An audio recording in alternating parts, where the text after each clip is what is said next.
नमस्कार दोस्तों, क्या आपको याद है बालवीर रिटर्न्स का वो समय जब शो में अनन्या की एंट्री एक लव स्टोरी के लिए हुई थी। उस वक्त कई फैंस को ये पसंद नहीं आया था। बहुतों ने तो लव स्टोरी को नजरअंदाज करना शुरू कर दिया था और कुछ तो नाराज भी हो गए थे। लेकिन फिर अचानक कुछ ऐसा हुआ कि अनन्या का किरदार फैंस के हृदय में उतर गया। आखिर ऐसा क्या हुआ था जिसने फैंस की नाराजगी से प्यार में बदल दी? आज हम इसी बारे में बात करेंगे। अगर आप भी DVR डैश के फैन हैं तो इस चैनल को जरूर सब्सक्राइब करें। तो चलिए शुरू करते हैं। ये कहानी तब शुरू होती है जब वीर लोग के शौर्य के कहने पर बालवीर अपनी सारी शक्तियां त्याग देता है। शक्तियां त्यागने के बाद वो एक साधारण सा लड़का बन जाता है जिसे विवान घर के पास छोड़ दिया जाता है।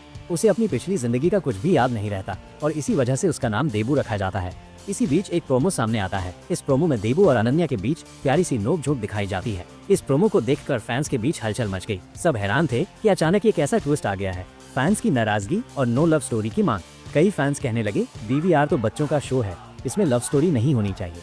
अगर ऐसा हुआ तो हम शो देखना बंद कर देंगे। लेकिन कुछ फैंस ऐसे भी थे जो इस नई लव स्टोरी को लेकर उत्साहित थे। फैंस को लगता था कि ये शो भी बाकी टीवी सीरियल्स की तरह इंटेंस लव स्टोरी होगी। लेकिन देबू और अनन्या की कहानी बिल्कुल अलग थी, जिसने दर्शकों का दिल जीत लिया। जब अनन्या का एपिसोड शुरू हुआ तो फैंस के हृदय में बदलाव आया।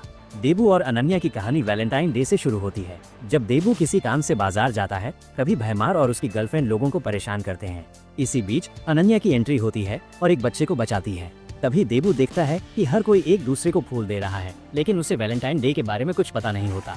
देबू एक गुलाब का फूल उठाता है और अनन्या को प्रपोज कर देता है। ये देखकर अनन्या भी हैरान रह जाती है और यहीं से इन दोनों के बीच प्यारी सी नोक-झोंक और झगड़े शुरू होते हैं। ये देखकर फैंस को देबू और अनन्या की केमिस्ट्री पसंद आने लगा और ये कहानी धीरे धीरे काफी इंटरेस्टिंग लगने लगा। और फिर दर्शकों ने इस जोड़ी को इतना प्यार दिया कि इस जोड़ी को एक नया नाम रख दिया, #देबन्या। और आज भी फैंस इस जोड़ी को एक साथ देखना चाहते हैं। आप लोग बताओ, आप इस जोड़ी कितना पसंद करते हैं? आपकी राय क्या है? आने वाले नए सीजन में आप किस जोड़ी को देखना चाहेंगे, देबन्या या काशवीर? अपनी राय हमें कमेंट्स में जरूर बताएं।